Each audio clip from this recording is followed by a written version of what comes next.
Saudara-saudara sekalian, kita bersyukur malam hari ini bisa kembali belajar firman Tuhan, khususnya kitab 1 Samuel ya.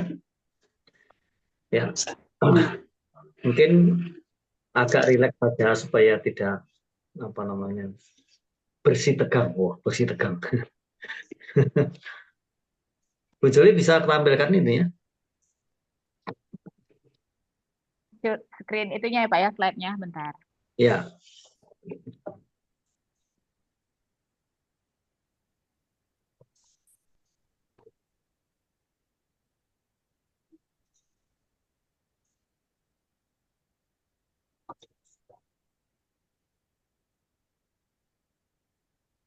Sementara kita Samuel. Ya, langsung slide berikutnya.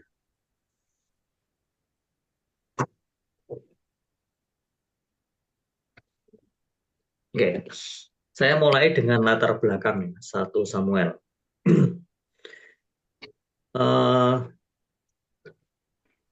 Para wanita yang sudah baca Alkitab sampai 1 dan 2 Samuel ya, masih 1 Samuel ya. Kitab Rut berarti dilewati. Sudah Pak, karena cuma 4 pasal. Oke. Yaitu bagian dari kitab Hakim-Hakim sebenarnya. Oke, baik.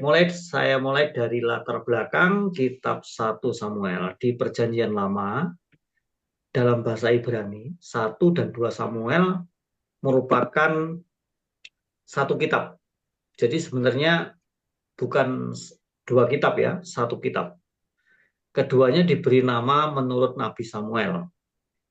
Tokoh yang sangat dihormati sebagai seorang pemimpin rohani Israel yang tangguh dan dipakai Allah untuk mengatur kerajaan teokratis.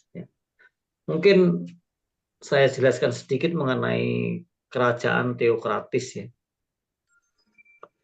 Jadi perbedaannya dengan kerajaan otokratis atau demokratis itu, teokratis itu sebenarnya yang menjadi raja atau menjadi penguasa itu adalah Tuhan itu sendiri. Ya. Nah, diwakilkan nabi-nabinya. Ya, jadi nabi itu menjadi wakil utama untuk memerintah suatu negara atau satu kerajaan. Itu namanya teokratis. Nah, sekarang teokratis itu sudah tidak ada ya. Jadi tidak ada satu negara atau bangsa yang mempunyai raja Tuhan sendiri, nggak ada. Ya, Inggris punya raja, kemudian Emirat Arab juga punya raja. Jadi tidak ada kerajaan teokratis. Tetapi nanti ketika Mesias datang kembali atau Yesus datang kembali yang kedua kalinya, maka kerajaan teokratis ini kembali muncul dan bahkan menguasai seluruh dunia. Gitu. Nah, 1 Samuel meliputi hampir 100 tahun sejarah Israel. Jadi cukup panjang ya, 100 tahun. Dari lahirnya Samuel hingga wafatnya Saul. Tahunnya 1105 sampai 1010 sebelum Masehi. Jadi ngitungnya mundur. Dan merupakan mata rantai sejarah yang utama di antara masa para hakim dengan Raja Israel yang pertama. Kalau kita membaca kitab Hakim-Hakim, kita menemukan ada 13 hakim, di dalamnya ada Samuel ya. Samuel itu hakim yang terakhir. Nah, di sana juga ada Ruth, ada Deborah, dan sebagainya. Ada 13 orang. Tapi Samuel ini yang memerintah paling panjang.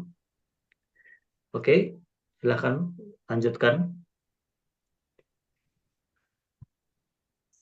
Nah, masih latar belakang. Nah, 2 Samuel terutama membahas Raja Daud.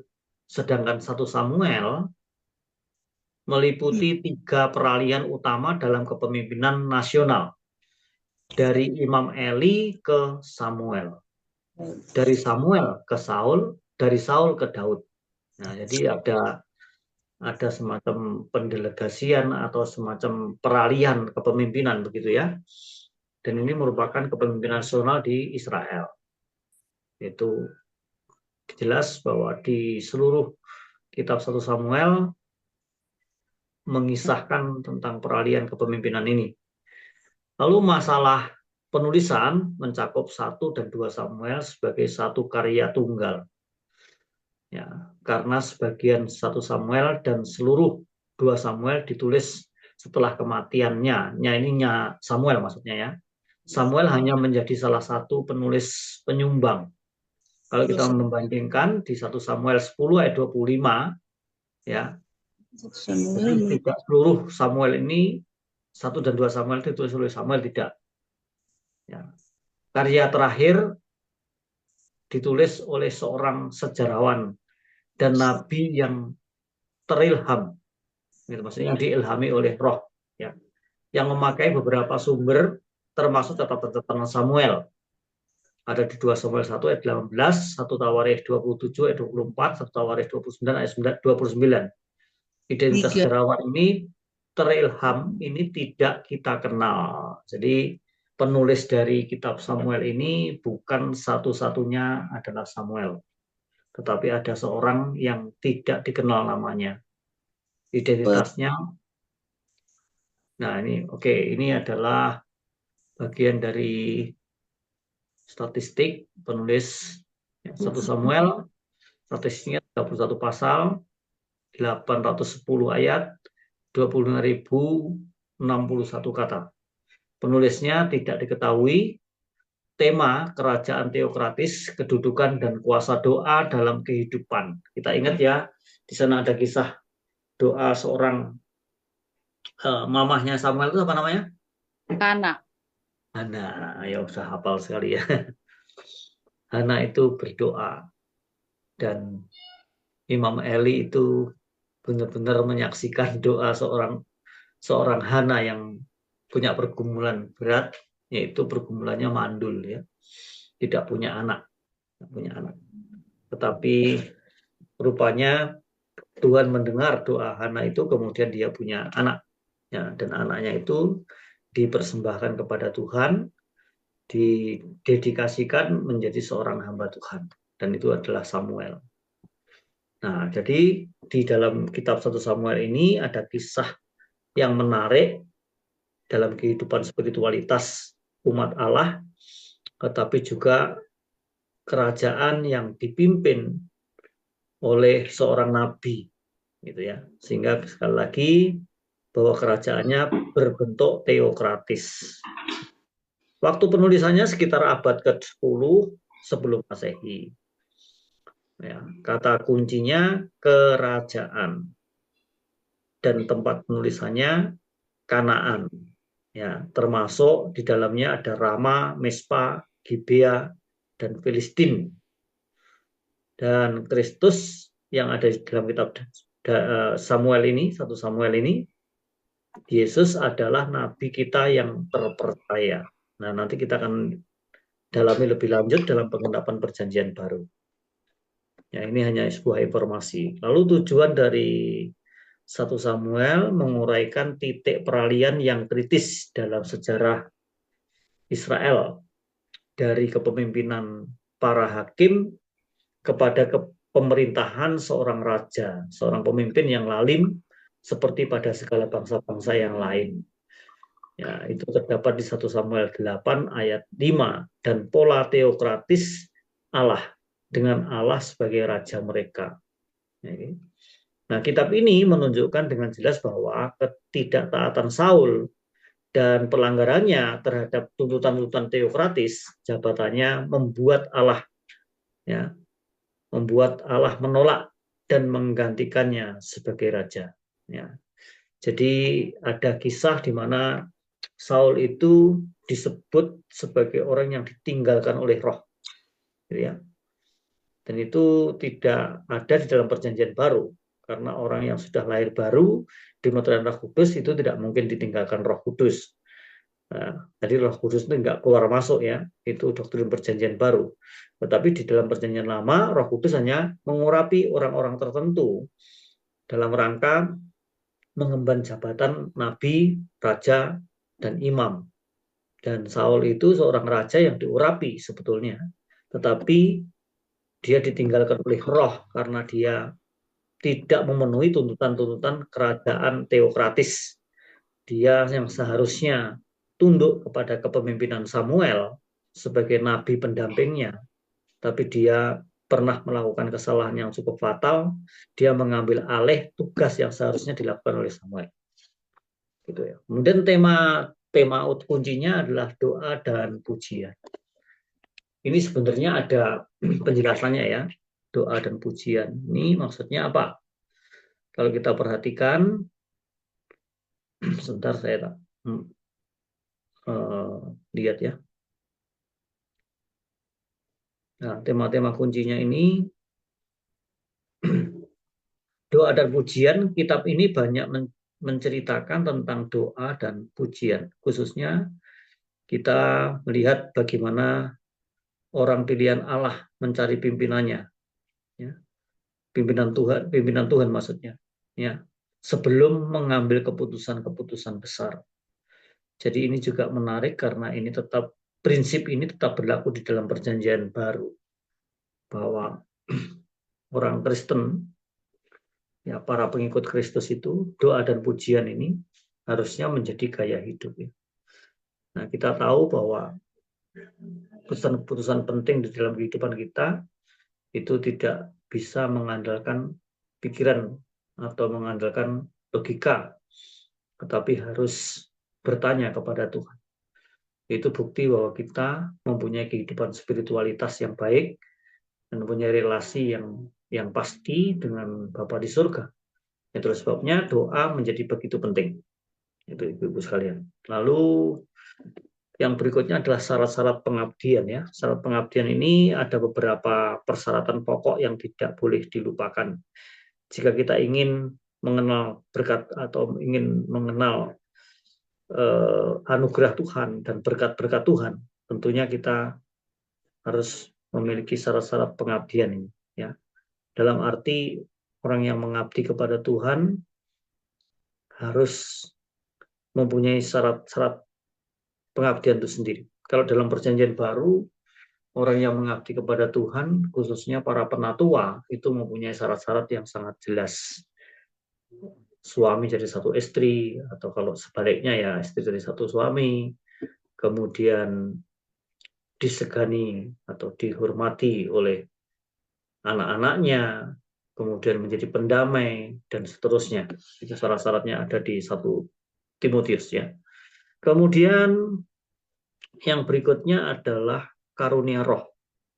Ini menarik sekali. Di tema-tema kunci ini tetap berlaku sampai zaman perjanjian baru. Seperti halnya dalam kitab Hakim-Hakim, kita melihat bahwa Allah secara khusus mengaruniakan kuasa roh kepada mereka yang melayani Allah. Apabila roh Allah turun atas mereka, mereka dapat melakukan apa yang pada umumnya tidak dapat mereka lakukan sebelumnya. Jadi mempunyai kemampuan ekstra, mempunyai kemampuan yang lebih secara adikodrati atau secara supranatural, ya, secara supra-alamiah atau melebihi atau beyond, itu melebihi yang alamiah ini, oleh karena Allah mengurapi, gitu ya. Dan Allah seakan-akan mengendalikannya. Ya. Tapi menarik sekali bahwa pada waktu seseorang ditinggalkan oleh roh, seperti Saul itu, maka Allah seperti membiarkan, jadi tidak mengendalikan dengan baik, gitu ya. Jadi Allah tidak mengendalikan orang yang sudah ditinggalkan itu ya, dibiarkan semaunya sendiri, gitu. Jadi kalau ada orang Kristen juga yang hidupnya semaunya sendiri, sebenarnya dia memang belum pernah lahir baru, gitu ya. Pada saat yang sama kita mendapat bukti bahwa hal ini tidak perlu terjadi secara permanen, ya. Permanen itu maksudnya pengurapan itu ya. Juga tidak berarti bahwa mereka seterusnya hidup dalam kekudusan. Jadi ada orang yang jatuh dalam dosa atau mungkin tidak hanya jatuh dalam dosa tapi hidup dalam dosa. Nah, orang-orang seperti ini gambarannya seperti Saul pada waktu dia memerintah sebagai raja. Ya. Nah, kita bersyukur bahwa pada zaman perjanjian baru bahwa hubungan itu pasti tidak ada perubahan apapun. Kalau kita sudah diangkat menjadi anak Allah, ya kita selamanya anak Allah. Kalau kita jatuh dalam dosa, ya tentu Roh Kudus yang sudah dimeteraikan dalam hati kita itu akan menggelisahkan kita sampai kita mau bertobat di hadapan Tuhan, dan akhirnya kita tetap menerima pengampunan dan kasih karunia yang sifatnya itu tak terbatas. Kasih karunia itu begitu luar biasa. Begitu. Nah, bagaimana dengan orang yang tidak percaya namun bisa melayani? Bisa. Orang yang belum menerima Kristus sebagai Tuhan dan Juru Selamat itu bisa terlibat dalam pelayanan. Tapi belum tentu dia menikmati apa yang disediakan oleh Tuhan sebagai kasih karunia. Baik, sekarang kita menginjak ke survei. Nah, ini baru yang saya tulis ya, karena ternyata survei ini cukup penting ya. Jadi kalau di survei itu maksudnya diamati secara menyeluruh, kitab 1 Samuel itu berfokus pada 3 pemimpin penting nasional, Samuel, Saul, dan Daud. Samuel adalah hakim terakhir dan yang pertama memegang jabatan nabi. Sekalipun dia bukan nabi yang pertama. Kita tahu model kepemimpinan Samuel ini mirip dengan model kepemimpinan Musa ya. Kita akan baca ini karena ini bagian yang penting. Kita akan bandingkan apa yang ditulis di kitab 1 Samuel ini juga ada di Ulangan 34 ayat 10 dan Hakim-Hakim 4 ayat 4. Ini saya referensinya ya. Karena Samuelnya kan sudah dibaca. Bisa ditolong Bu Joli membaca Ulangan 34 ayat 10. Dan kemudian yang lain bisa membaca Hakim-Hakim 4 ayat 4. Ulangan berapa, Pak? Ulangan 34 ayat 10. ya. Ulangan 34 ayat 10.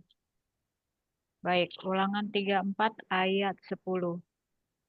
Seperti Musa yang dikenal Tuhan dengan berhadapan muka, tidak ada lagi nabi yang bangkit di antara orang Israel. Amin. Oke, disambung Hakim-Hakim 4 ayat 4.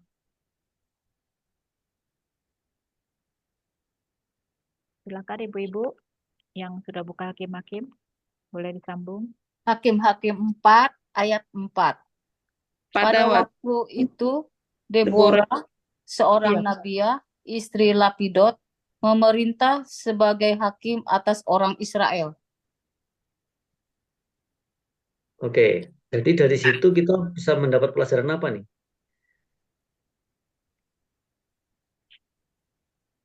Hakim terakhir dan yang pertama memegang jabatan nabi.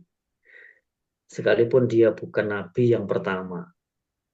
Nah, sebagai orang yang amat saleh dan berkarunia nubuat, itu Samuel.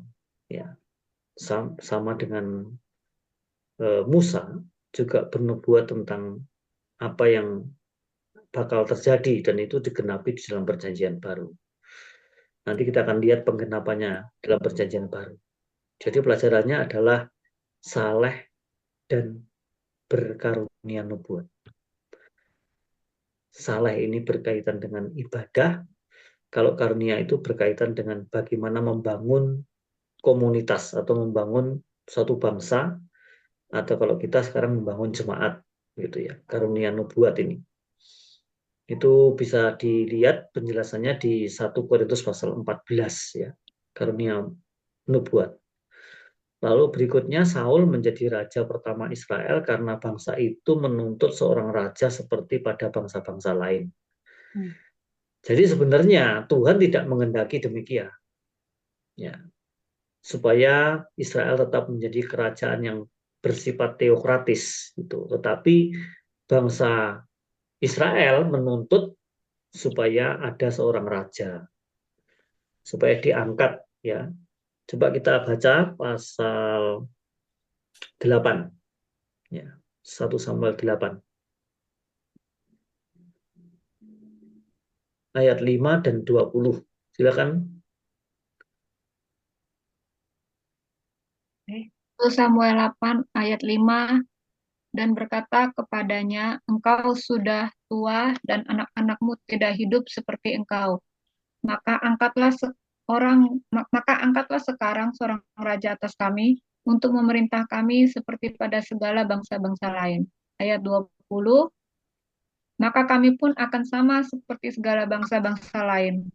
Raja kami akan menghakimi kami dan memimpin kami dalam perang. Amin. Nah, ini menarik nih. Jadi rupanya generasi berikutnya itu tidak seperti Samuel, begitu maksudnya. Makanya bangsa itu menuntut supaya diangkatlah seorang raja bagi mereka seperti bangsa-bangsa lain pada umumnya. Itulah tuntutan mereka. Mereka ingin mempunyai raja yang memimpin. Kemudian hal itu dituruti oleh Tuhan. Maka diurapilah Saul untuk menjadi seorang raja pertama. Lalu berikutnya Daud, pilihan berikutnya untuk mewakili Allah ya diurapi oleh Samuel. Nah, ini sudah jelas tadi ada kepemimpinan yang beralih dari Imam Eli kepada Samuel, dari Samuel kepada Saul, kemudian Saul kepada Daud, gitu ya. Dan Daud itu adalah generasi yang terakhir di dalam narasi atau story dari kitab 1 Samuel dan 2 Samuel. Daud merupakan pilihan berikutnya yang mewakili Allah diurapi oleh Samuel untuk memimpin bangsa itu. Dan akhirnya kita tahu bahwa Daud merupakan raja yang paling tersohor ya, yang paling hebat. Ya, walaupun Salomo itu kemasyhurannya luar biasa dan belum pernah ada orang yang hebatnya seperti Salomo. Tetapi kalau kita melihat kitab Matius, kita ketemu bahwa Yesus itu merupakan keturunan Daud, bukan keturunan Salomo. Ya memang urut-urutannya Salomo tetap nyangkut gitu ya, tapi yang disebutkan di situ adalah keturunan Daud. Nanti kita akan lihat di dalam penggenapan perjanjian baru. Silakan selanjutnya. Ini cuma satu slide saja. Nah, kitab ini dengan jelas menyajikan standar-standar kudus. Yaitu standar kudus Allah bagi kerajaan Israel. Nah, kitab ini mencatat dasar bagi permulaan pentingnya jabatan nabi di Israel sebagai sederajat secara rohani dengan jabatan imam. Jadi nabi, imam, dan raja itu sejajar, itu sederajat. Nah, itu nanti semua digenapi di dalam diri Yesus Kristus. Kemudian pertama Samuel menekankan pentingnya doa dan kuasanya. Saya kira ini yang harus dibaca ya. 1 Samuel 1 ayat 10, tapi panjang banget. Mungkin yang dibaca yang atasnya ya. 1 Samuel 10 ayat 5. 1 Samuel 10 ayat 5, sesudah itu engkau akan sampai ke Gibea Allah, tempat kedudukan pasukan orang Filistin. Dan apabila engkau masuk kota, engkau akan berjumpa di sana dengan serombongan nabi yang turun dari bukit pengorbanan dengan gambus, rebana, suling, dan kecapi di depan mereka. Mereka sendiri akan kepenuhan seperti nabi. Amin. Nah, di sini ada pelajaran penting. Bahwa di dalam perjanjian lama, sebenarnya dicatat ada banyak nabi. Bahkan ada nabi yang asli dan ada nabi-nabi palsu. Tetapi kalau ada istilah serombongan nabi, itu biasanya disebut namanya yang memimpin para nabi. Jadi ada nabi-nabi yang memimpin para nabi. Nah, nabi-nabi yang tidak disebut namanya itu bukan berarti mereka nabi palsu, bukan. Tetapi nabi yang di bawah kepemimpinan nabi yang senior gitu ya. Yang namanya disebut gitu. Nah, sekarang pun demikian kalau ada pendeta-pendeta yang terkenal gitu ya, biasanya memimpin banyak pendeta di bawahnya. Ya. Mirip-mirip ya. Itu prinsip yang bisa dipelajari. Tapi bukan berarti yang tidak disebut namanya itu tidak penting, tetap penting. Karena yang dilayani itu jumlahnya banyak sekali, jutaan kan ya kalau di Israel. Nah kalau di zaman Perjanjian Baru yang namanya jemaat itu ya banyak sekali.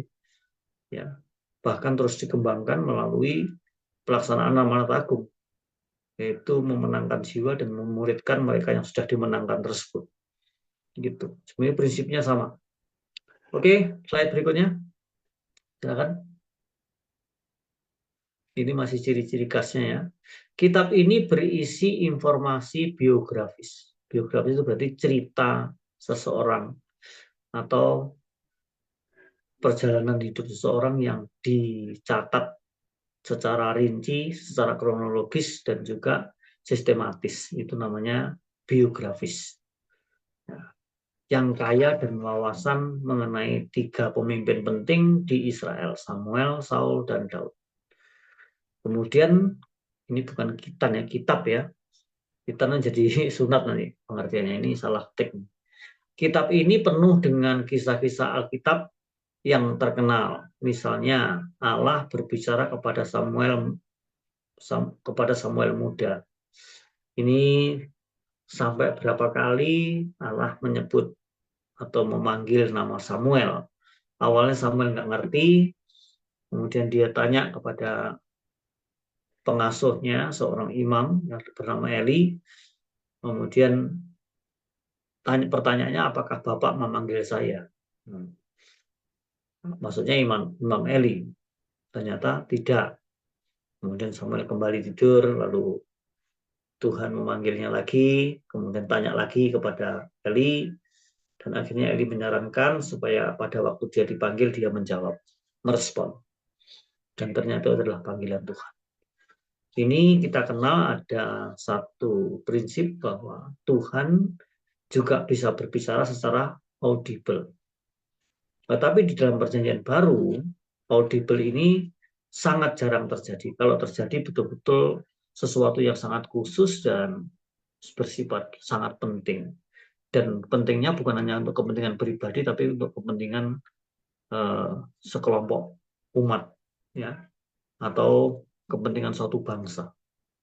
Gitu. Sekarang sudah jarang terjadi. Kenapa? Karena Alkitab sudah selesai. Ya, bahwa semua hal yang berkaitan dengan program Allah, yang berkaitan dengan kerajaan Allah, visi kerajaan Allah itu semua sudah ada di dalam Alkitab. Sehingga tidak perlu menunggu ada audible. Langsung saja membaca dan mempelajari Alkitab itu sudah sikap yang benar. Ya. Dan kitab ini merupakan sumber dari istilah-istilah yang sering kali dipakai ya, misalnya ikabod, bahasa Ibrani, yang artinya tanpa kemuliaan. Ya. Ini bertentangan dengan kata kabod. Ya. Kalau kabod itu penuh kemuliaan, tetapi ikabod itu tanpa kemuliaan. Karena telah lenyap kemuliaan dari Israel. Mari kita lihat di 1 Samuel 4 ayat 21. Perlu dibaca ini.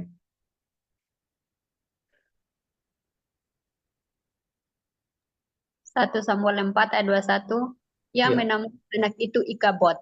Katanya, telah lenyap kemuliaan dari Israel, karena tabut Allah sudah dirampas dan karena mertuanya dan suaminya. Amin.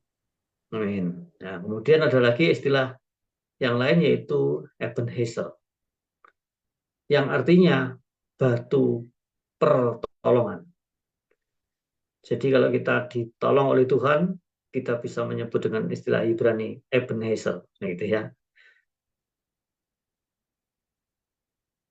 Batu pertolongan, karena sampai di sini Tuhan menolong kita.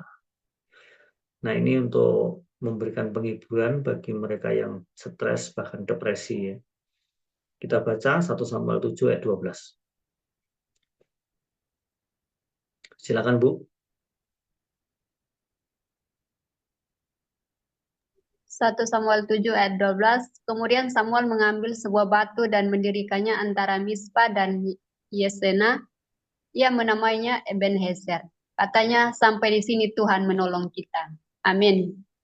Nah, jadi kalau kita mengalami kesulitan, kesukaran, Jangan buru-buru menggerutu dan menyalahkan orang lain atau pihak lain. Ya, kita harus menghitung bahwa sampai di sini Allah tetap menolong. Jadi Tuhan itu tidak pernah terlambat menolong, Tuhan tidak pernah lalai untuk menggiring dan memelihara hidup kita. Ya, menggiring ke rumput yang hijau dan air yang tenang. Itu adalah tugasnya Tuhan. Karena Tuhan juga disebut sebagai gembala agung. Gitu ya. Baik, kita lanjutkan.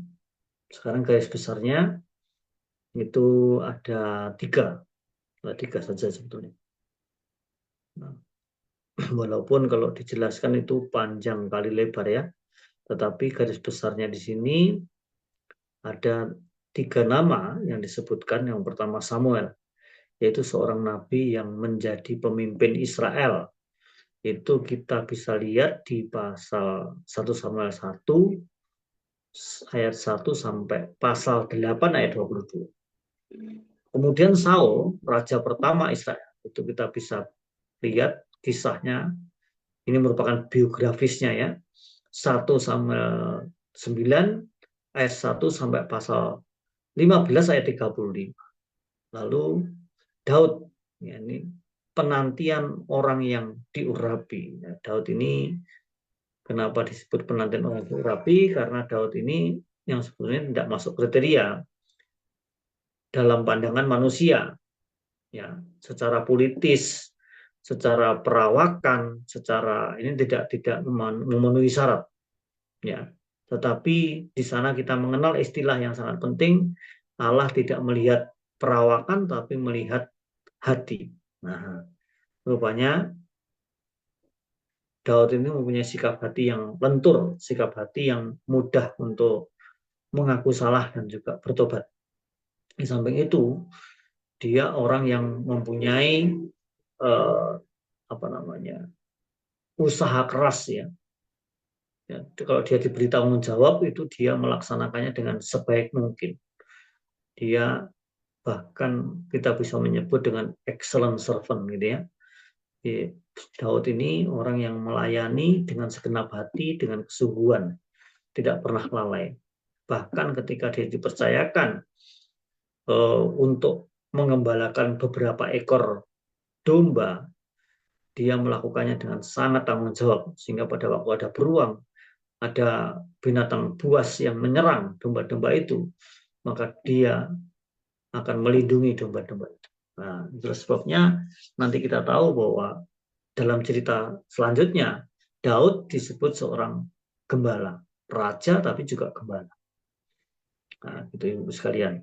Kalau kita memperhatikan satu demi satu, mungkin kita bisa melihat bagaimana cerita masing-masing, baik Samuel, Saul maupun Daud.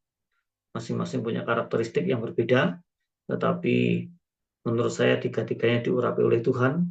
Namun yang betul-betul berkenan di hadapan Tuhan itu ya Samuel dan Daud. Ya, Saul contoh orang yang tidak berkenan kepada Tuhan karena dia tidak memenuhi tuntutan-tuntutan kerajaan teokrasi, gitu ya. Lalu penggenapan dalam perjanjian baru ini ada 4. Yang pertama, Daud itu lahir di Bethlehem. Nah, kita bisa lihat Daud lahir di Bethlehem dan Yesus juga lahir di Bethlehem. Seorang gembala dan raja yang diurapi Allah dan yang mengabdi kepada maksud-maksud Allah bagi angkatannya. Kita baca itu di dalam perjanjian baru ya. Kisah Rasul 13 ayat 36. Silakan.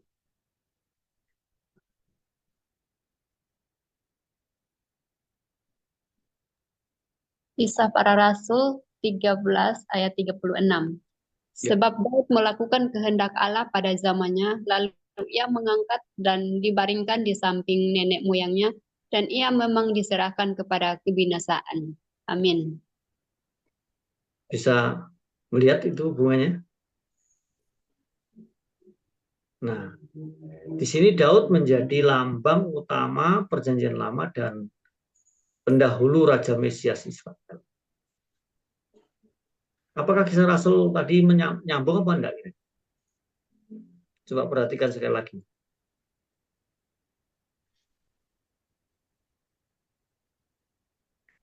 Kisah Rasul 13 ayat 36. Coba saya cek ya. Sebab Daud melakukan kehendak Allah pada zamannya. Lalu ia mangkat. Mangkat itu maksudnya meninggal ya. Dan dibaringkan di samping nenek moyangnya. Nah, nenek moyangnya siapa? Daud. Ya tentu nenek moyangnya ya mulai dari Abraham, Ishak, Yakub dan seterusnya ya. Dan ia memang diserahkan kepada kebinasaan. Maksudnya gimana? Dan ia memang diserahkan kepada kebinasaan. Bukan berarti dia masuk neraka maksudnya ya. Tapi Daud ini orang yang berani mati, begitu ya. Dan ia memang diserahkan kepada kebinasaan. Orang yang berkorban bagi bangsanya. Begitu. Kalau diteruskan kan di situ ada keterangan, tetapi Yesus yang dibangkitkan Allah tidak demikian.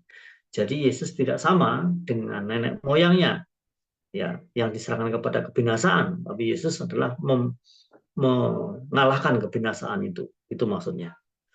Oke, jadi ini menjadi lambang utama Perjanjian Lama dan pendahulu Raja Mesias Israel. Di sini catatannya ya. Kemudian Perjanjian Baru menyebut Yesus Kristus sebagai anak Daud. Misalnya Matius 1 ayat 1. Boleh dibaca? Silakan.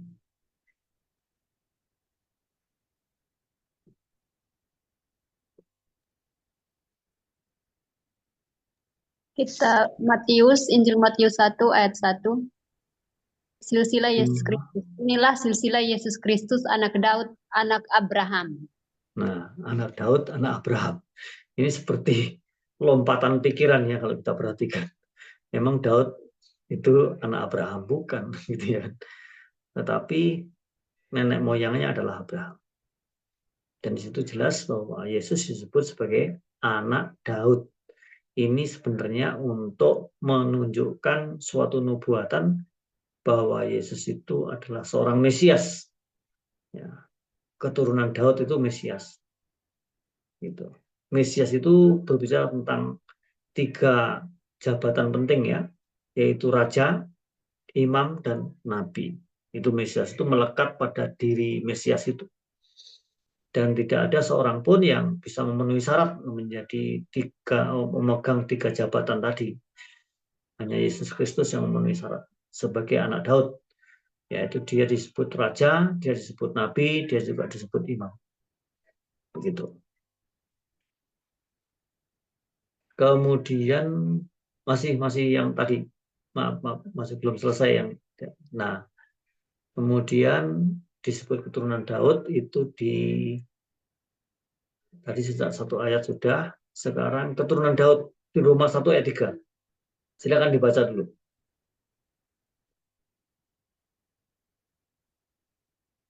Roma 1.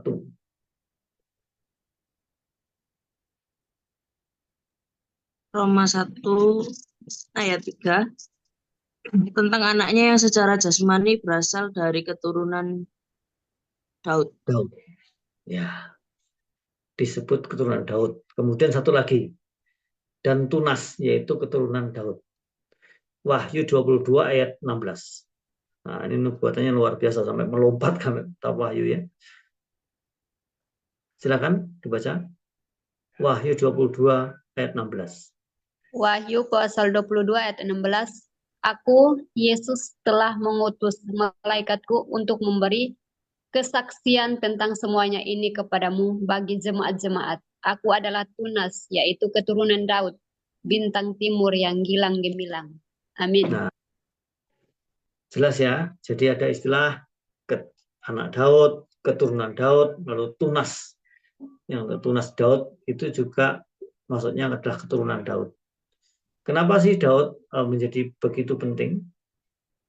Ya karena Daud ini raja yang pertama yang diurapi oleh Tuhan, yang mempunyai kesanggupan serta memenuhi syarat tuntutan kerajaan teokratis, itu yang dimaksudkan. Sedangkan Saul ditolak oleh karena dia tidak memenuhi tuntutan kerajaan teokratis. Nah, dan Daud ini merupakan gambaran dari Mesias, yang dinubuatkan oleh Nabi Samuel maupun nabi-nabi sebelumnya. Begitu. Baik, ini kayaknya sudah tuntas sebagian ini. Ada dua poin lagi ya. Samuel mencatat dua lambang kenabian tentang pelayanan Yesus sebagai nabi, imam, dan raja. Nah, jadi Samuel ini mencatat dua lambang tersebut. Kenapa? Karena dia sendiri adalah seorang nabi dan imam, dan juga berfungsi sebagai seorang raja.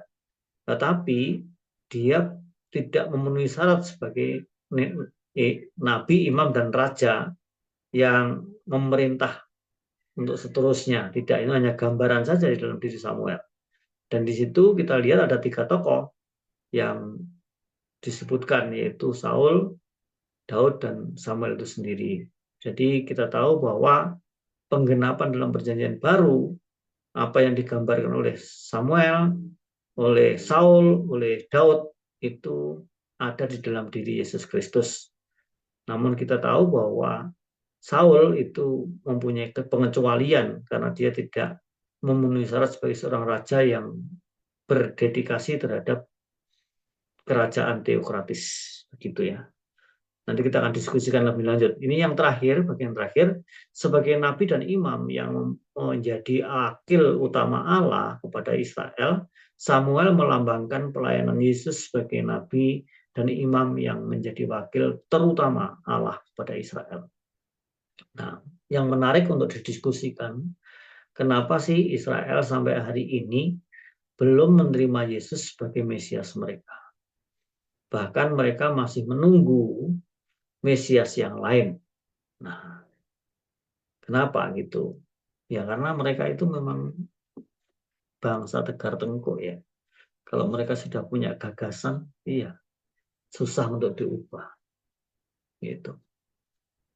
Bahkan ketika Yesus melayani selama 3 tahun lebih di Israel, rupanya belum menggugah hati mereka, belum menyadarkan mereka bahwa sesungguhnya Yesus itu adalah Mesias mereka. Mereka tolak, bahkan mereka salibkan. Itu menarik sekali. Jadi kita tahu bahwa suatu hari nanti, one day ya, Israel ini akan menerima Yesus sebagai Mesias mereka. Ketika Yesus datang kedua kali, itu karena mereka benar-benar sudah terjepit, ya terjepit, sudah tidak mampu lagi menghadapi amukan bangsa-bangsa di sekitarnya, ya, dalam sebuah peperangan yang hebat. Sekarang ini juga sudah terjadi peperangan. Tetapi apakah ini merupakan awal dari kebangkitan Israel menerima Yesus sebagai Tuhan, sebagai Mesias mereka, atau belum? Kita juga belum tahu.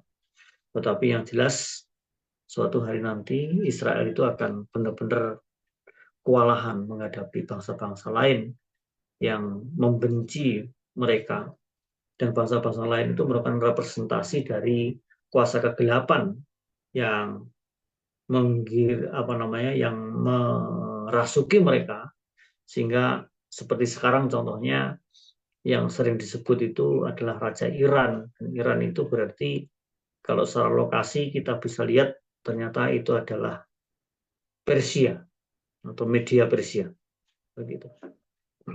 Yang dari dulu merupakan musuh Israel. Ya. Di samping ada Nebukadnezar, yaitu yang di Babilonia, Asyur maupun Mesir. Tetapi Media Persia itu juga merupakan bangsa yang ditempatkan di sekitar Israel, yang memusuhi Israel dan membenci Israel. Begitu. Jadi sekali lagi bahwa cerita Daud itu memenuhi syarat melambangkan pelayanan Yesus sebagai nabi dan imam yang menjadi wakil Allah terutama, yang terutama atau yang utama, gitu. Saya kira itu sudah habis slide-nya. Kita berdoa lebih dahulu sebelum kita berdiskusi. Bapa di surga, kami sadar bahwa pikiran kami sangat terbatas. untuk bisa memahami, bahkan hanya satu kitab pun kami membutuhkan kuasa Roh Kudus untuk memberikan penerangan, untuk memberikan iluminasi, pencerahan di batin kami. Kami sadar bahwa tidak mudah bagi kami untuk menelusuri sejarah karena pengetahuan kami yang terbatas. Namun kami percaya bahwa Roh-Mu yang kudus akan terus menolong kami, memberikan pencerahan batin kepada kami, dan terus menolong kami supaya kami semakin dewasa, karena menurut firman Allah, menurut perjanjian baru, bahwa Roh Kudus itu penolong, Roh Kudus itu memberi kekuatan dan bahkan akan memimpin kami kepada seluruh kebenaran. Terpuji namamu untuk pertemuan ini, apabila kami telah berdosa kepada Tuhan melalui tutur kata kami, melalui pikiran kami, melalui sikap dan perilaku kami mohon ampun kepadamu, dan berikanlah kami kesempatan untuk terus berubah dan bertumbuh di dalam kasih karunia, bertumbuh di dalam pengenalan akan Allah di dalam Yesus Kristus Tuhan kami. Terpuji namamu untuk pertemuan malam hari ini. Kami percaya Engkau akan membukakan hati dan pikiran kami untuk mengikuti alur pembelajaran yang semakin hari semakin membuat kami menjadi dewasa di dalam Tuhan. Terpuji namamu, dalam nama Tuhan Yesus kami berdoa. Amin. Ya, Amin. silakan dibuka, Bu. Ininya. Ya, baik. Terima kasih Pak atas Pak Tim atas pembelajaran mengenai Samuel ya. Kisah Samuel ini memang menarik ya, kitab Samuel ini, terutama Saul dan Daud. Baik Ibu-ibu, mungkin ada yang mau bertanya terkait kitab yang sudah kita baca. Kalau belum, saya dulu yang buka ya Pak. Itu loh Pak, di 1 Samuel 19 ayat 9. Tetapi roh jahat yang daripada Tuhan hingga pada Saul. Nah, waktu saya baca ini saya sedikit agak agak terasa aneh ya, roh jahat yang daripada Tuhan. Ternyata Tuhan itu punya roh jahat ya, pikiran saya gitu loh. Mungkin Pak bisa menjelaskan maksudnya tetapi roh 1 jahat Samuel 19 ayat berapa tadi, Bu? ayat 9, Pak. Ayat 9, oke. Iya. Apa yang dimaksudkan roh jahat di situ ya? Iya, roh jahat yang daripada Tuhan hingga pada Saul. Nah, apa Tuhan punya roh jahat juga ya? Gitu ya. Saya kurang paham. Kayak gitu. Mungkin bisa dibantu Ya, pengertiannya ini apa ini, Pak? roh jahat yang daripada Tuhan.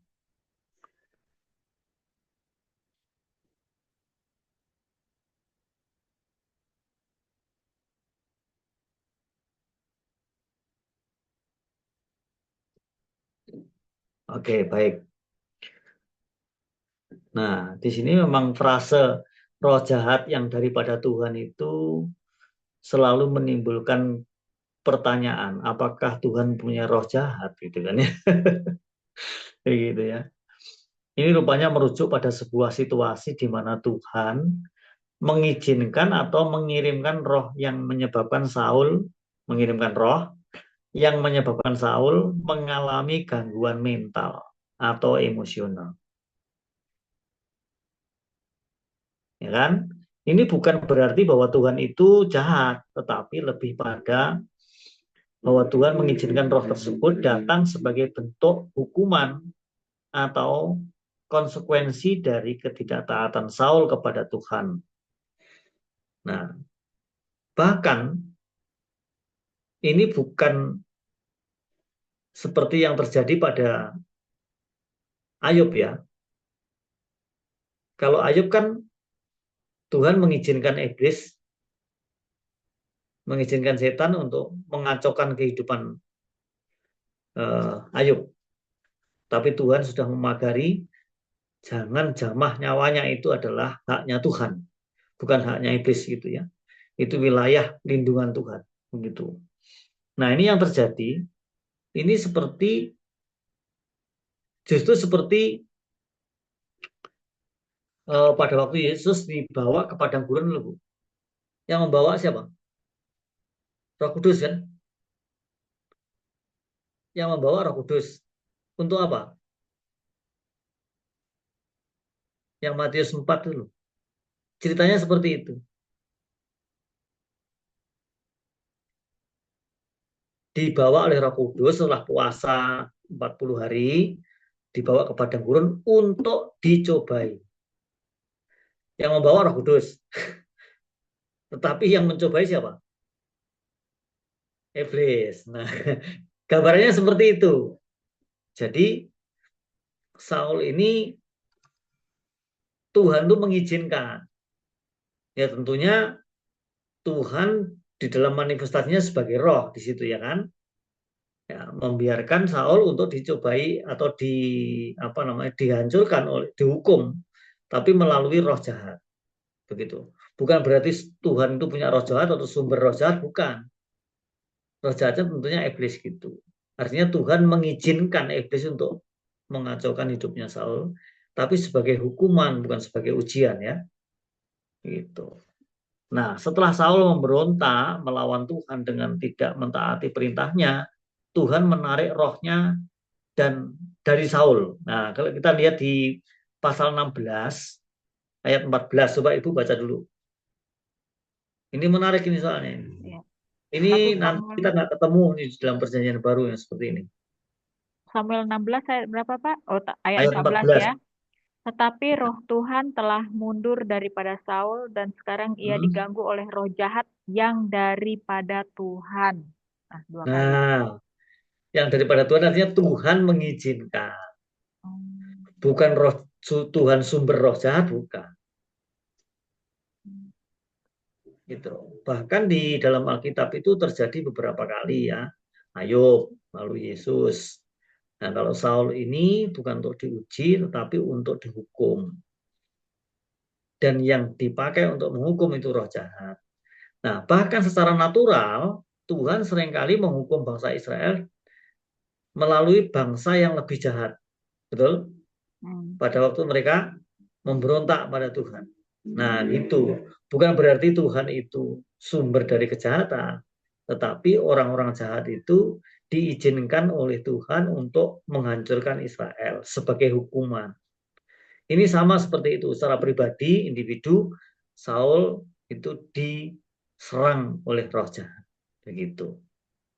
Sama yang 15 itu ya Pak ya. Lalu berkatalah hamba-hamba Saul kepadanya, ketahuilah roh jahat yang daripada Allah mengganggu engkau. Nah, daripada Allah ini bukan berarti Allah sumber roh jahat loh. Tapi Tapi tadi Tuhan itu ya, mengizinkan roh jahat mengizinkan. untuk mengganggu Saul. Berarti hidup kita juga bisa begitu ya Pak ya. Bisa. Artinya apa namanya? Memang kita semua diizinkan gitu kan ya. Apa Tuhan mengizinkan kita apa tadi itu? Ini loh, seperti kisah Saul ini. Mm-mm. Jadi roh jahat yang daripada Allah mengganggu engkau gitu. Jadi kadang-kadang kan kita kan suka apa ya menuduh iblis gitu kan. Bisa jadi sebenarnya eh, memang Tuhan mengizinkan gitu ya. Apa tadi? Betul, Ya, betul sekali. Tuhan mengizinkan iblis untuk mengganggu kita. Betul. Begitu ya Pak ya? Ini Bahasanya gimana? kalau untuk anak-anak Tuhan Hmm. itu seperti yang terjadi pada Yesus itu, roh iblis itu mencobai, tetapi Tuhan berpihak kepada kita sehingga kita tidak mungkin dihancurkan. Tetapi untuk orang yang tidak percaya, Allah membiarkan roh jahat itu untuk benar-benar menghancurkan sebagai hukuman. Beda ya. Iya. Untuk orang percaya, memang roh iblis bisa saja diizinkan oleh Tuhan untuk mengganggu kita. Tapi dari pihak Tuhan itu sebagai ujian. Imannya kayak apa sih? Gitu. Dan kita tidak mungkin dibiarkan untuk menanggung serangan iblis itu sendiri, enggak. Roh Kudus yang tinggal dalam diri kita itu lebih besar kan? Iya.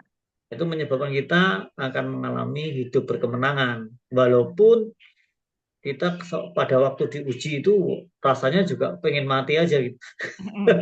Biasanya gitu. Itu ujian iman. Iya. Nah, di titik nadir seperti itulah, maka iman itu betul-betul terasa sekali manfaatnya, terasa sekali fungsinya. Imannya masih berfungsi nggak gitu? Betul. Coba kalau kita mengalami kesulitan, kesukaran, imannya berfungsi atau tidak itu akan terlihat sekali loh. Iya, iya, Gitu. iya, iya. Ya Jadi puji memang, Tuhan, karena kita anak-anak Tuhan kita dibela pasti. Gitu. iya. Jadi memang kita diizinkan ya Pak ya. Jadi apa menghadapi semacam ujian-ujian gitu ya untuk menguji sebenarnya iman kamu tuh sebesar apa sih gitu ya.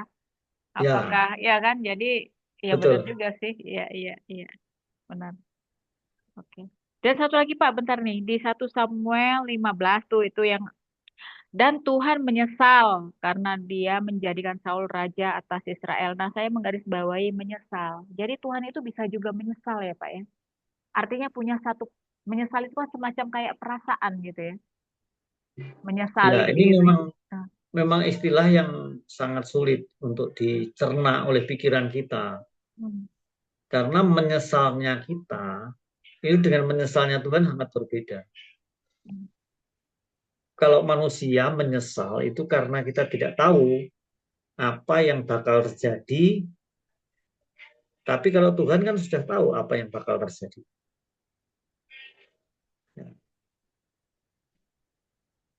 Nah, terus menyesalnya kayak apa gitu?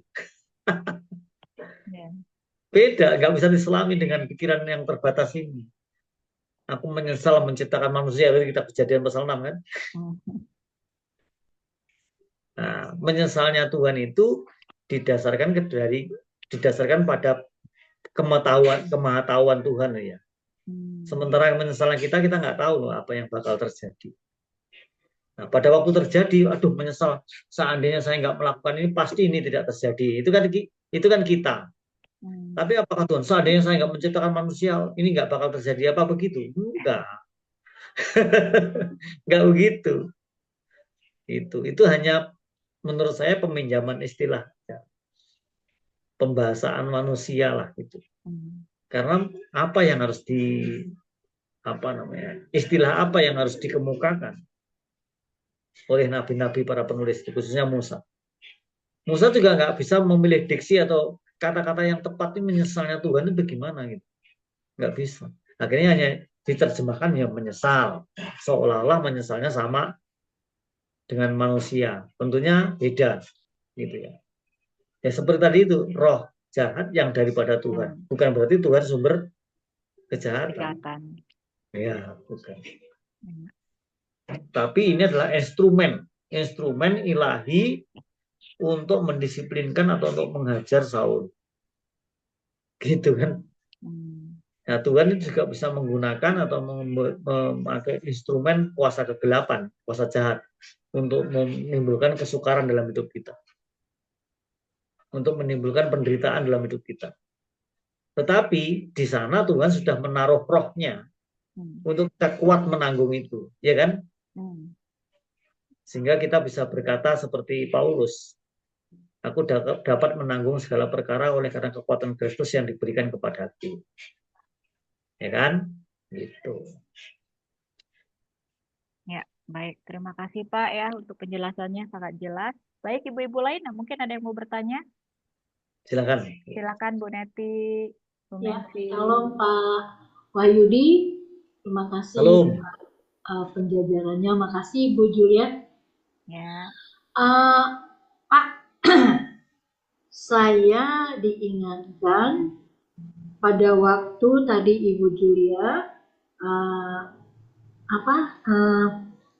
Tuhan mendatangkan apa tadi iblis ya? Apa bahasanya seperti itu Pak? Ya, Tuhan mengizinkan si iblis ya. Jadi saya diingatkan gini loh Pak. Perjanjian baru apabila kita udah bertobat bersih kan? Ya bersih kan? Nah si iblis pergi. Lalu si iblis datang lagi dilihat sama kita. Kita masih bersih. Terus dia pergi lagi. Terus dia lihat ada celah. Kan gitu ya Pak. Dan dia pergi cari teman-temannya lebih besar lagi gitu. Apakah itu terjadi sama si Saul saya pikir. Karena ini kan masuk dalam perjanjian baru seperti itu firman-Nya ya Pak ya. Kalau aku nggak salah. Nah pada waktu dia memanggil temannya dia lebih jahat lagi kan Pak dari awal yang semuanya. Gitu. Si Saul juga begitu saya lihat. Apakah seperti itu Pak? Dia lebih jahat gitu. Jadi yang saya ambil tanda kutipnya orang kalau nggak mengalami anugerah pasti babak belur. karakternya babak belur, semuanya lah babak belur, karena dia tidak merasakan anugerah Tuhan. Gitu Pak, apakah bisa diizin? Ya, itu bisa terjadi, Bu, apabila orang itu belum dilahirbarukan oleh Roh Kudus. Nah, inilah bedanya doktrin Perjanjian Lama dan Perjanjian Baru. Perjanjian Lama, Roh Kudus itu mengurapi saja, Ya, atau mengurapi saja orang-orang tertentu yang ditunjuk oleh Tuhan untuk menjalankan misinya Tuhan.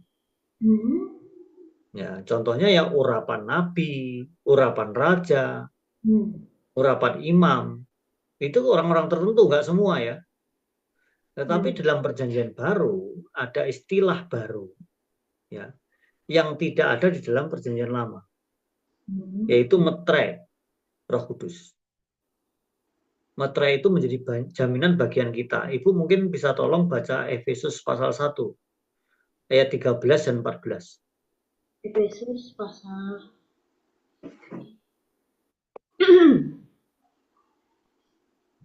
Ibu Joya kalau udah dapat silakan, saya matanya karena ini lampunya kecil banget. Efesus pasal 1 ayat 13 ya? Ya. Di dalam dia kamu juga karena kamu telah mendengar firman kebenaran, yaitu Injil keselamatanmu.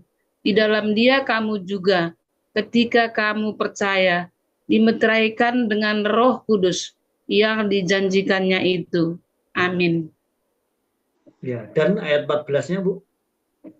Dan Roh Kudus 14-nya, dan Roh Kudus itu adalah jaminan bagi kita sampai kita memperoleh seluruhnya, yaitu penebusan yang menjadikan kita milik Allah untuk memuji kemuliaan-Nya. Ya, ada yang kurang, bukan jaminan bagi kita, bagian kita. Bagian, ya. Menjadi jaminan bagian kita. Bagian itu seperti warisan dulu. Adalah jaminan bagian kita, jaminan bagian kita. Betul. Di Roh Kudus itu bagian jaminan untuk kita ya. Betul. Jadi sudah dijamin, Bu. Oleh Roh Kudus yang dimeteraikan itu, kita dijamin bahwa kita pasti selamat. Oke, nah berarti kan selamat dari ya, serangan kuasa gelap ini. Oke. Artinya berarti karena kita bagian bagian dari Tuhan, otoritas yang Tuhan berikan berarti kita mendapat jaminan bahwa hidup kita ini sudah dikuasai Roh Kudus, bukan lagi si ilah-ilah ini, termasuk iblis apa gitu ya Pak ya? Betul, betul sekali, Bu. Kudus itu kita sudah dimeteraikan Roh Kudus. Kalau kita jatuh dalam dosa, Roh Kudus didukacitakan. Tapi Roh Kudus tidak akan meninggalkan atau undur dari kita, seperti yang terjadi pada Saul. Gitu. Itulah sebabnya ada istilah pertobatan sih. Dosa yang mendatangkan maut dan dosa yang tidak mendatangkan maut. Pernah membaca istilah itu? Ya, ya Pak, ya. Ya. Dosa yang tidak mendatangkan maut itu dosa yang membawa kepada pertobatan. Jadi ketika kita berdosa nih, orang percaya nih Bu ya, maka Roh Kudus yang tinggal dalam hati kita tuh menggelisahkan kita. Nah, kita gelisah sampai akhirnya kita betul-betul mengaku di hadapan Tuhan. Tuhan, saya telah bersalah, saya telah berdosa. Nah, itu digambarkan juga dalam diri Daud ketika dia ditegur oleh Nabi Nathan. Ya kan? Ya. Itu. Dalam Perjanjian Lama, Roh Kudus itu bisa undur dari seseorang atau meninggalkan orang itu. Tapi dalam Perjanjian Baru tidak bisa. Bukan berarti Roh Kudus tidak bisa pergi, bukan. Maksudnya Roh Kudus itu sudah dimeteraikan. Yang namanya meterai gimana sih, Bu? Ada Lengket, Pak. ada Lengket. tanda. Ada Ya, tanda. materai itu tanda Tanda. sah menjadi milik Allah. Tanda yang sudah melekat. Nah, kalau materai manusia masih bisa dibatalkan, apalagi kalau hukum bisa dipermainkan, ya kan? Tetapi kalau materai Tuhan nggak bisa dibatalkan oleh siapapun. Amin. Bahkan kita pun tidak bisa membatalkan. Karena materai dari Tuhan itu bersifat rohani, gitu. Jadi kalau ada cerita, kalau ada orang nih, katanya nih, udah mengundang roh Tuhan, itu orang murtad itu, Bu. Orang murtad kan? Terus kemudian, enggak ding, orang itu rumahnya dibersihkan, ya kan? Ya. Gambaran dari Tuhan Yesus tuh, ya kan? Bersih tapi nggak diisi, tapi kosong. Nah, akhirnya roh-roh yang diusir udah bersih dari rumah tadi, roh-roh tadi justru cari teman. Kemudian balik ke rumah yang kosong itu. Nah, sedangkan kita ini bukan rumah kosong. Rumah kita sudah diisi oleh Roh Kudus. Sehingga roh jahat tidak mungkin bisa masuk lagi. Amin. Itu pengertian sederhananya begitu, Bu. Tapi, jadi kalau ada orang Kristen yang percaya atau yang masih ragu-ragu, ya, percaya bahwa keselamatan bisa hilang, percaya bahwa keselamatan yang menentukan kita, ya, itu pasti tidak membaca Alkitab Perjanjian Baru dengan baik. Gitu. Jadi keselamatan itu sifatnya tetap dan pasti, nggak bisa hilang. Oke, Pak. Tapi kalau umpamanya ini nggak usah orang lain, bagian aku sendiri dalam keluarga. Bapak tadi bilang keselamatan kekal dan kematian. Amin. Tapi kalau orang itu yang dia udah lama nggak ke gereja, tadi awalnya dia percaya banget, dia cinta, lalu tiba-tiba bla bla nggak ngerti, semakin jauh, semakin jahat peranginya. Apakah masih termaterai perjanjian itu, Pak? Ya, intinya materai tidak bisa dibatalkan. Kalau misalnya ada orang yang dulunya begitu rajin ke gereja, rasanya begitu dekat. Ibu tahu nggak cerita berita yang heboh di UK Petra Surabaya? Dengar nggak? Nggak tahu ya? Dengar, Pak. Anaknya seorang pendeta. Tahu, Pak. Anaknya Pak pendeta bunuh diri. Ya, Betul. bunuh diri, betul. Dia di rumah begitu manis. Bahkan mesbah keluarga selalu ikut doa bareng loh. Ini anak pendeta ini. Tapi dia rupanya di luar tidak diduga sama sekali oleh orang tuanya. Dia depresi. Sampai ditangani oleh dokter psikologi, ya. Gitu. Ternyata pada waktu ditangani itu seperti membaik. Tapi memang benar-benar belum pulih gitu. Rupanya sampai akhirnya dia depresinya itu memuncak, ya. Kumat gitu ya, kambuh depresinya, terus kemudian sampai akhirnya bunuh diri. Nah, pertanyaannya, apakah dia selamat? Apakah dia sudah selamat? Nggak tahu, Pak. Oh, dia udah ikut mesbah keluarga loh, kayak anak pendeta. Nah, sulit kan mikirnya? Sulit, Pak. Nah, makanya dalam Alkitab ada istilah murtad. Coba kalau kita membaca Ibrani pasal 6. Orang itu sudah mengecap kebaikan Allah, sudah mendapat bagian dalam Roh Kudus. Nah, menarik kan? Tapi kemudian murtad lagi. Apakah murtad itu orang yang sudah pernah selamat? Pertanyaannya. Gimana, Bu? Belum. Jadi gini, saya pernah memberikan perumpamaan ini kayaknya di forum ini juga. Orang murtad itu begini, dia tuh sudah jalan tuh, Bu. Bahkan sudah mendengar firman, bahkan sudah masuk gereja. Tapi ketika ditantang untuk menerima Yesus, dia berbalik. Dia nggak mau. Gambarannya di dalam cerita tentang anak muda yang kaya. Oke? Masih ingat anak muda yang kaya? Iya, Pak. Ya kan? Nah, orang murtad itu ya kayak pemuda yang kaya itu. Semua hal sudah dilakukan. Bahkan melakukan hukum Taurat loh. Baik secara prinsip keagamaan dia memenuhi syarat sebagai orang beragama. Tetapi ketika Yesus berkata, ada satu yang belum kamu lakukan. Apa itu Tuhan? Apa itu Guru?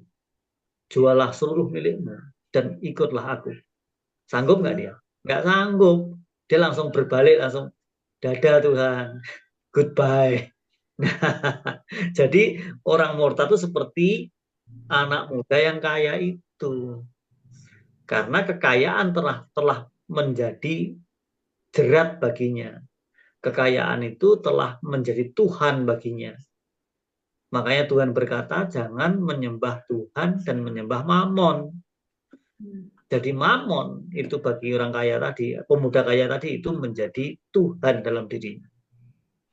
Dia nggak sanggup melepaskannya. Gitu kan?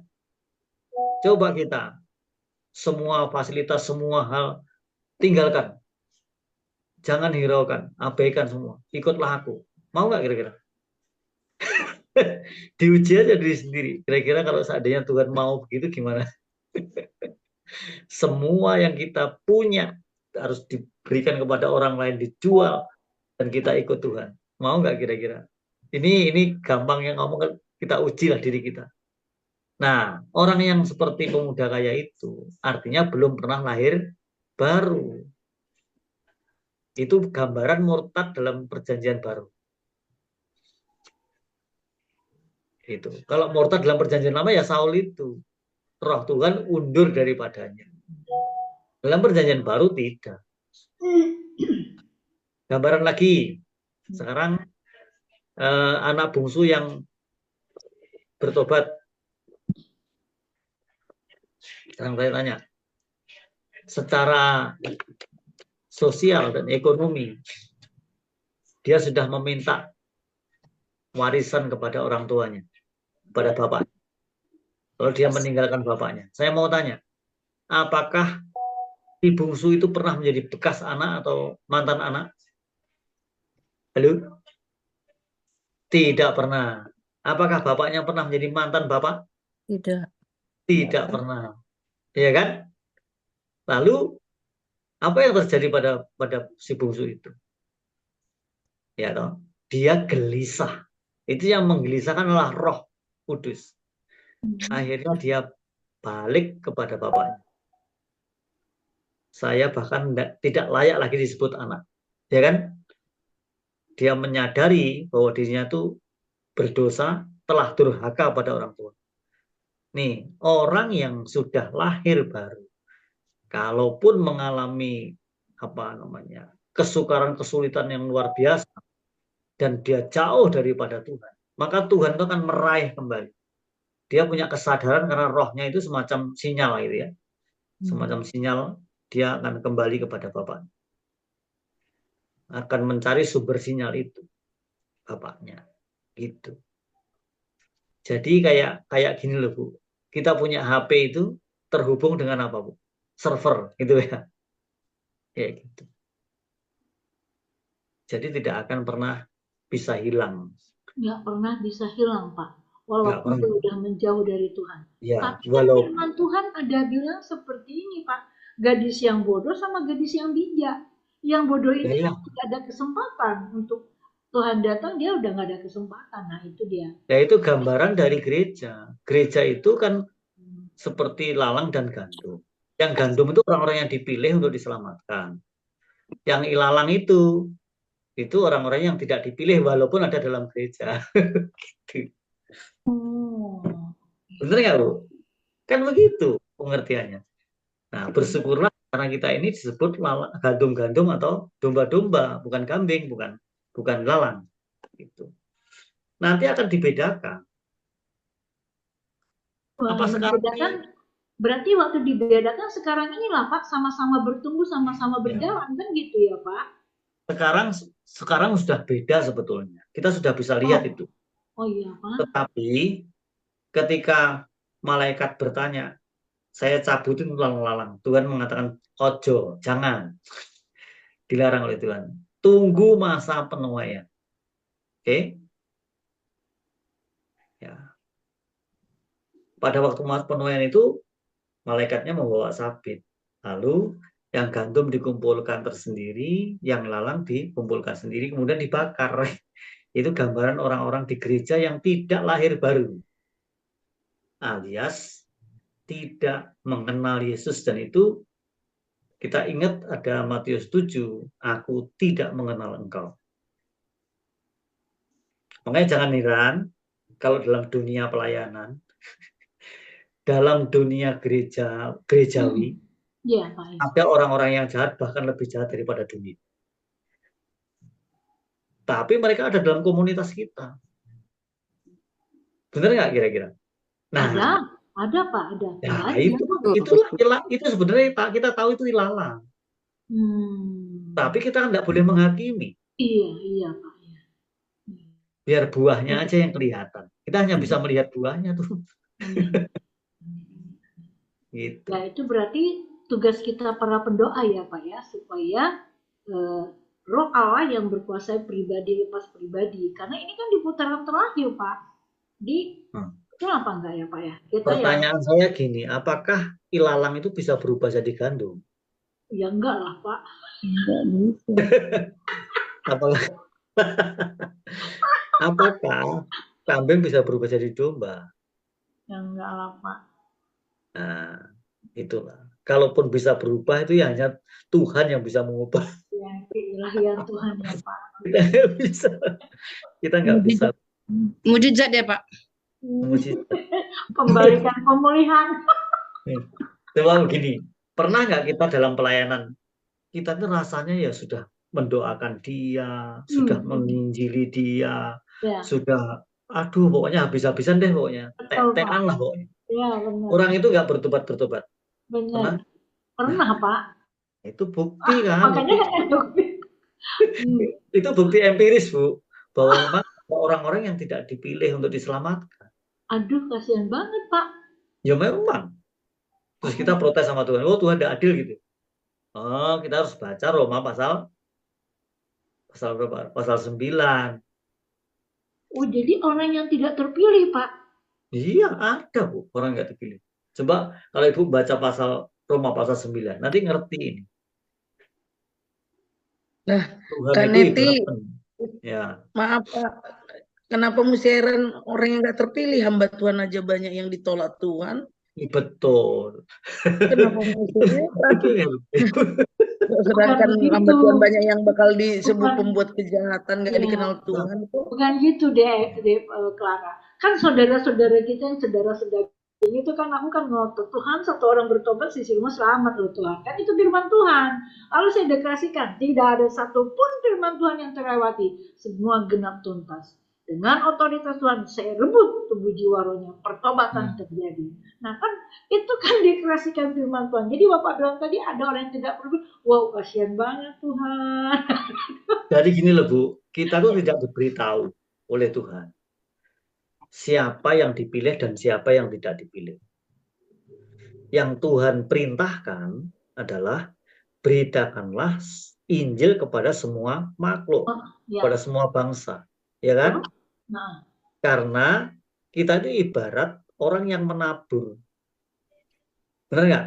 Ya, Pak. Alkitab menjelaskan pada waktu kita menabur atau Tuhan yang menabur, itu benihnya benih bagus nggak? Bagus dong, firman kok. Iya. Nah, itulah sebabnya Bu. Firman yang sama itu dijelaskan di Matius pasal 13. Benar nggak? Ada yang jatuh di pinggir jalan. Di pasir, di batu, di pinggir jalan.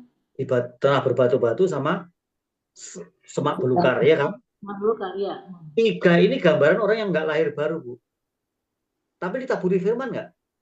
Taburi. Mendapat bagian Roh Kudus nggak? Mendapat. Firman kan disampaikan pasti Roh Kudus bekerja, toh. Iya.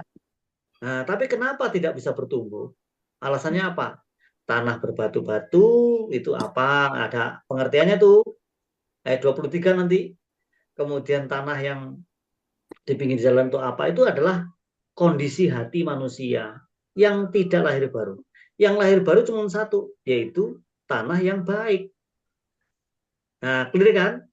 Alkitab menjawab Alkitab kan? Firman menjawab firman. Jadi tidak usah bingung, kita tidak diberitahu. Yang penting ditabur saja. Tuhan Yesus sudah memberikan contoh, sudah melakukan dan memberikan contoh. Tabur saja. Soal tumbuh dan tidaknya itu adalah urusan Tuhan. Kita hanya suruh menabur. Kalau ada yang tumbuh, kita disuruh menyiangi, suruh nyirami, ya kan? Tapi yang membuat tumbuh siapa? Tuhan. Nah, jadi jelas banget, Bu, di dalam gereja itu pasti ada dua jenis, lalang dan gandum. Nah, kalau kita menemukan yang lalang gimana? Kita belum tahu karena dia belum mati. Belum dituai. Ya kan? Bisa aja di ujung-ujungnya nanti dia bertobat. Amin, amin. Ya kan? Ya, kan begitu. Ya, di garis tulisnya ya. Tapi kalau soal adil dan tidak adil, logika berpikir, logika rohaninya begini. Adil itu apa? Adil berarti bukan sama rasa sama rata, bukan. Itu komunis itu. Ya. Itu sosialis komunis itu. Nah, adil itu ternyata, Bu, yang berbuat dosa, yang jatuh dalam dosa siapa? Halo? Yang manusia kan? Manusia. Nah, kalau manusia jatuh dalam manusia berdosa, adilnya gimana? Kita yang dihukum. Ya dihukum masuk neraka lah. Betul tidak? Sebab upah dosa ialah maut, iya kan? Iya. Jadi kalau Allah adil, berarti semua manusia masuk neraka. Anggap adil itu. Adil ya? Iya. Nah, kalau kita diselamatkan, namanya kasih karunia. Amin. Paham, Bu? Paham. Jadi jangan pernah bilang seperti orang-orang Arminianisme yang mengatakan kalau ada yang sebagian yang dipilih, ada sebagian yang nggak dipilih, itu berarti Tuhan tidak adil. Itu orang nggak bisa berpikir, malas berpikir dan malas baca. Iya, ya rahasia Tuhan tak terselami ya Pak ya. Cuman. Nah iya, kalau adil berarti dihukum dong semua manusia. Ya, itu adil. Mati neraka semua. Nah, kalau kita diselamatkan itu kasih karunia, makanya kita kalau kita menjadi gadis-gadis yang bijaksana. Amin. Kita bersyukur kalau kita menjadi gandum. Ya. Yang menjadi domba. Iya kan? Yes. Nah, terus sebabnya kenapa orang Kristen kalau ibadah itu bukan untuk memperoleh keselamatan. Ibadah itu kan ungkapan syukur kepada Tuhan. Ya. Ibadah yang pertama liturgi, ya kan? Ya. Yang kedua tingkat berikutnya mengunjungi orang-orang yang lemah tak berdaya, ya kan? Dan menolong mereka. Ibadah berikutnya pengejaran akan keserupaan dengan Kristus, gitu, Bu. Jadi ibadah semua itu dalam rangka kita mengucapkan syukur karena Tuhan sudah menyelamatkan kita. Amin. Kasih karunia, kasih Tuhan tidak mungkin terbalaskan. Iya Pak. Kalau kita boleh melayani itu adalah kehormatan. Amin.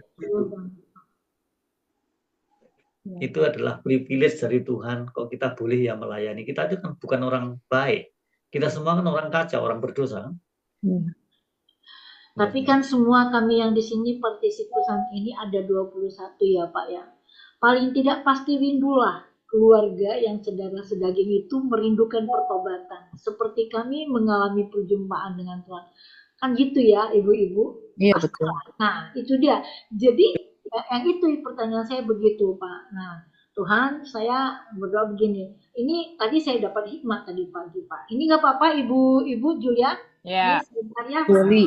Nah Ibu Juli, Saul Musa kan punya kasih yang luar biasa. Nah karena dia mencintai Tuhan dan kami juga Ibu ini mencintai Tuhan ya Pak ya. Lalu kan si Musa bilang begini sama Tuhan, ceritanya gini Pak. mereka berbuat dosa. Lalu kata Tuhan gini, udah kumpulkan semua orang itu biar ditumpaskan. Lalu Musa datang bersujud kepada Tuhan. Dia bilang begini, Tuhan, masa karena satu orang aja semua harus ditumpahkan? Lalu menyesallah Tuhan. Kan begitu Pak. Masih berbicara ini. Masih berbicara antara Musa dengan Bapa Tuhan Yesus. Lalu menyesallah Tuhan. Nah, kami juga kan ibu-ibu di sini gitu loh Pak. Pastilah merindukan keluarga besar, yang suami kuku, kan gitu. Terus adik-adik, ponakan gitu loh Pak. Ini kedatangan Tuhan ini sangat-sangat semakin singkat. Dia datang seperti pencuri. Gitu Pak. Iya, terima kasih Bu untuk sharingnya. Tapi pesan saya gini, kita tuh kalau melihat perjanjian lama itu dari sudut pandang perjanjian baru. Oke. Tapi kalau orang-orang perjanjian lama, orang-orang Israel yang hidup di perjanjian lama, mereka melihat ke depan itu dalam bentuk nubuatan, ramalan para nabi itu. Dan itu harus diuji, ini nabi benar atau enggak, itu nanti terjadi apa enggak yang dibuatkan gitu. Nah, kalau perjanjian baru, kita bernubuat, misalnya bernubuat nih untuk masa depan, lalu berbeda dengan kerangka berpikirnya Alkitab, kita tolak, itu pasti nabi palsu. Ya kan? Benar nggak? Karena sudah sedang terjadi dan sedang berjalan. Dan semua kerangkanya itu sudah ada, kerangka rencana Allah sudah ada di dalam Alkitab. Makanya ada orang ngomong aneh-aneh, kita berani mengatakan kamu nabi palsu, ngawur kamu, nggak sesuai Alkitab. Gitu. Kalau dulu kan nggak begitu, Alkitab belum jadi semuanya, belum selesai. Makanya orang perjanjian baru seperti kita ini sangat bersyukur luar biasa kita lahir di zaman di abad sekarang nih, di perjanjian baru gitu. Karena kita melihatnya itu lengkap sekali. Bayangkan nih orang-orang perjanjian lama dulu. Aduh, itu berat banget tuh. Gitu. Oke deh, Pak. Kita sekarang punya Alkitab nih luar biasa. Ya. Jadi kalau ada kebingungan pada waktu kita membaca perjanjian lama, tinggalin aja dulu, langsung baca perjanjian baru. Ntar jawabannya di sana. Oh. Gitu. Oh, iya Pak ya. Ya Pak, terima kasih Ya, buat terima satu kasih Pak Tim. wawasan yang luas. Makasih Ibu Juli. Ya, sama-sama Ibu Neti. Di sini ada Bu Anita sebelum Pak Tim. Atau ada lagi kah yang mau bertanya? Tidak ya. Bu Anita, bisa kenalan sebentar sebelum nanti kita tutup dengan doa? Iya, selamat malam Bu Bisa Juli. kenalan, ya bisa kenalan dulu sebentar Iya, aja. Ya, Bu, tapi maaf sebelumnya saya off kamera dulu ya ya karena tidak ini apa-apa. sambil ngelonin si kecil di Iya, kamar. tidak Iya, apa-apa. oke. Ya. Selamat malam Pak Wahyudi, Bu Juli Selamat selaku malam. host dan ibu-ibu yang lain. Saya Anita Manalu, baru bergabung di grup ini karena memang ada satu kerinduan untuk bisa semakin lagi bertumbuh ya pengetahuan dan keimanan saya mengenai pembedahan Alkitab dan firman Tuhan. Terima kasih buat Bu Juli yang udah memfasilitasi. Semoga kita semua di sini bisa bertumbuh menjadi ibu-ibu pilar doa bagi keluarga kita semua. Terima kasih Bu Juli. Iya, selamat bergabung ya Bu Anita ya. Iya Bu Juli, terima kasih. Terima kasih Pak Wahyudi. Sama-sama Bu, Tuhan memberkati. Baik Ibu-ibu, rasanya kita sudah selesai ya, sudah cukup dengan penjelasan Pak Tim. Wah ini Bu Aceh kita udah mau bubar baru muncul. Nanti mulai sendirian Aceh. Maaf Ibu, maaf. Kami mau bubar. Aku habis Kamu gym nanti juga sih tadi. Kamu nanti Oh online ya nggak sendiri apa-apa aja. ya nggak apa-apa. Berdua sama Pak Tim. Oke Pak Tim mungkin bisa tutup di dalam doa untuk acara kita malam ini? Oh ya, sebelum berdoa, ini kan kita ini bersyukur kita ada di era digitalisasi ya. Saya berterima kasih untuk para kelompok pembaca Alkitab ini. Ini adalah kelompok pertama yang mengundang saya di room Zoom-nya. Ternyata ada yang kedua, Bu. Ini pakai TikTok, cuma nggak bisa pakai PowerPoint. Ada kelompok pembaca Alkitab tapi TikTok, Bu.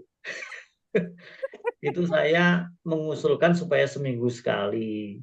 Tapi TikToknya tiap hari boleh untuk membaca sama-sama. Jadi baca bareng di TikTok gitu, komal gitu ya. Lucu. Kemudian berikutnya saya juga mohon dibantu doa karena saya pelayanan sekarang ini ada di wilayah pelayanan lansia, yaitu orang-orang yang sudah tidak bisa pergi ke gereja. Saya diberikan penugasan oleh gereja untuk melayani mereka door to door. Nah, sekarang sudah ada 6 tempat. Dan akhirnya itu menjadi kelompok-kelompok ya akhirnya. Karena keluarganya juga ingin mendampingi pada waktu melaksanakan perjamuan kudus.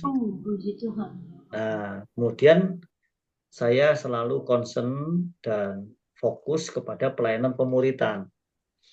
Karena menurut Alkitab, orang Kristen itu tidak hanya menjadi anak Tuhan, tapi juga harus menjadi murid Kristus. Nah, kalau murid itu berarti ada proses pembelajaran, toh. Nah, itu saya di kelompok-kelompok itu mengadakan pembelajaran Alkitab. Dan saya selalu diperkenalkan sebagai guru. Guru. Jadi Bible study gitu ya, kayak gini ya. Gitu. Dan puji Tuhan gara-gara kelompok membaca Alkitab ini, saya menyiapkan sudah sampai di kitab Samuel ini gitu. Nah, itu akhirnya tidak hanya saya gunakan di kelompok ini, akhirnya saya gunakan di kelompok-kelompok kecil, bahkan di setiap komsel yang saya layani. Itu luar biasa.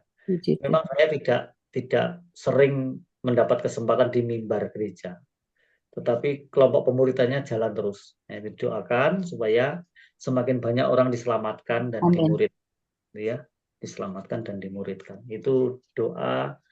Nanti kalau doa jangan lupa sebut nama saya. Ya, teman-teman. Purnomo, ya Pak. Oke. Siapa? Siapa masuk dalam doa? Ya. Baik, mari Bu Joli kita berdoa ya semuanya. Iya. Terima kasih untuk kehadirannya, terima kasih untuk perhatiannya, kita berdoa. Bapa kami dalam surga, kami bersyukur atas anugerah-Mu, kami boleh mengadakan pembelajaran bersama pada malam hari ini, khususnya kitab 1 Samuel. Kami percaya bahwa ke depan untuk membaca kitab-kitab selanjutnya, Tuhan campur tangan, Tuhan memberikan kepada kami kecerdasan ilahi, Amin. bahkan kecerdasan spiritual untuk kami semakin bertumbuh dalam pengenalan akan Allah di dalam Kristus Yesus, bertumbuh dalam kasih karunia, dan kami tidak boleh tergoda, terganggu oleh tipu daya kekayaan maupun tipu daya duniawi yang begitu masif untuk menghancurkan sendi-sendi keimanan orang-orang Kristen. Kami percaya bahwa Tuhan sudah menglahirbarukan setiap kami, sehingga kami tidak perlu ragu-ragu bahwa Tuhan selalu berpihak kepada orang-orang yang terus beriman, percaya kepada apa yang Tuhan telah nubuatkan, Tuhan telah ajarkan kepada kami. Terima kasih untuk kelompok para wanita pembaca Alkitab ini. Kami serahkan dalam tangan-Mu supaya tidak ada seorang pun yang kendor, semuanya tetap semangat, bahkan makin banyak orang yang akan bergabung untuk belajar bersama, dan semakin hari semakin diberkati oleh Tuhan.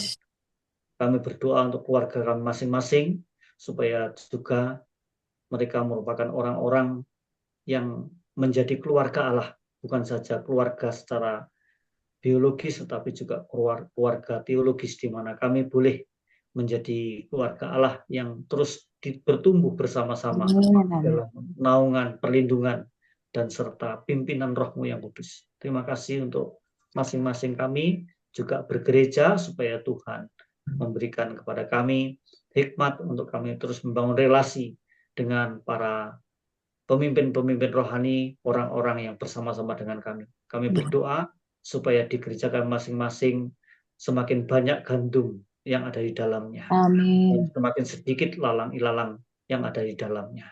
Sehingga semuanya boleh dipersiapkan untuk menantikan dan menyambut kedatangan Kristus yang kedua kali. Terima kasih apabila kami ada yang dipanggil oleh Tuhan. Semuanya juga sudah dipersiapkan oleh Tuhan.